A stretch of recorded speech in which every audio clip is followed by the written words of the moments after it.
جی السلام علیکم. میں ڈاکٹر انیل شفیع ہوں اور میں ایک کنسلٹنٹ سائیکائٹرسٹ اور اسسٹنٹ پروفیسر ہوں سائیکائٹری میں.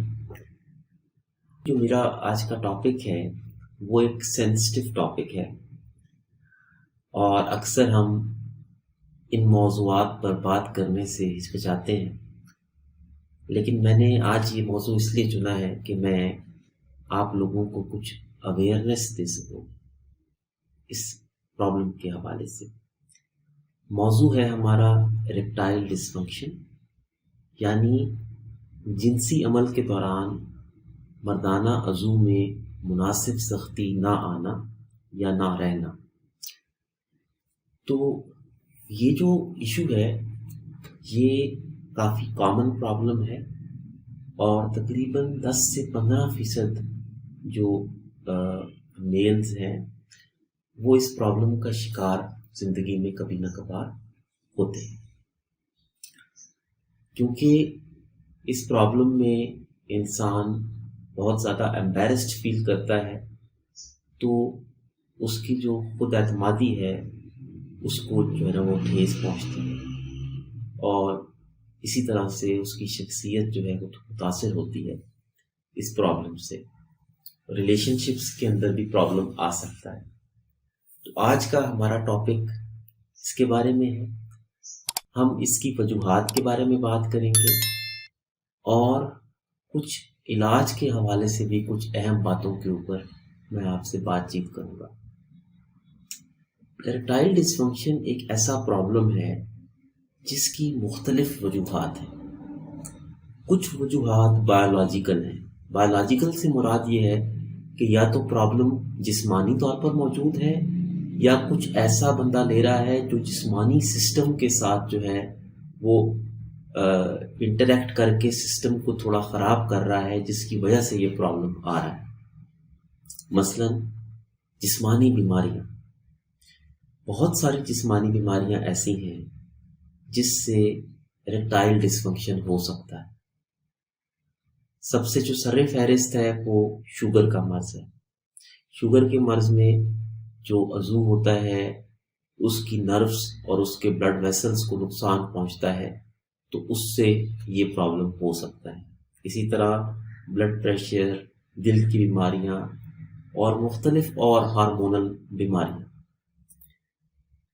اسی طرح سے بہت ساری ادویات ایسی ہیں جو کہ ایرکٹائل ڈسفنکشن کر سکتی. ان ادویات میں بلڈ پریشر کی دوائیاں اور خاص طور پر اگر ہم سائیکائٹری کی بات کریں تو سائیکائٹری میں استعمال ہونے والی اینٹی ڈپریسنٹس، اینٹی سائیکوٹکس.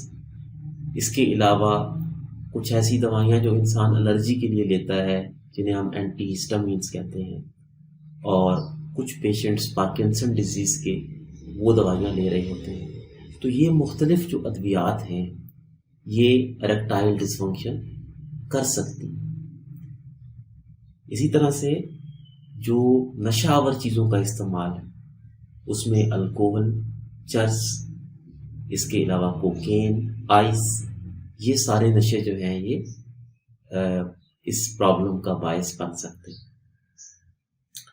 تو یہ اس کی بایولوجیکل ہو گئی. اب دوسری جو اہم کازز ہیں ان کو ہم نفسیاتی اور معاشرتی کازز کہتے ہیں، اور یہ اتنی ہی اہم ہے جتنی جو جسمانی وجوہات. بلکہ میں اگر یہ کہوں تو غلط نہیں ہوگا کہ ایرکٹائل ڈسفنکشن ایک ایسا پرابلم ہے جس کی بنیاد زیادہ تر نفسیاتی ہوتی ہے. یعنی بہت کم لوگوں کو بایولوجیکل پرابلم ہوتا ہے، زیادہ تر سائیکولوجیکل طور پہ یہ پرابلم ہو رہا ہوتا ہے. اب وہ کازز کیا کیا ہیں، وہ کیا کیا وجوہات ہیں. سب سے پہلے جن لوگوں کو ڈپریشن یا انزائٹی ہو، ڈپریشن اور انزائٹی کے امراض میں ایرکٹائل ڈسفنکشن کا پرابلم بہت کامن ہے.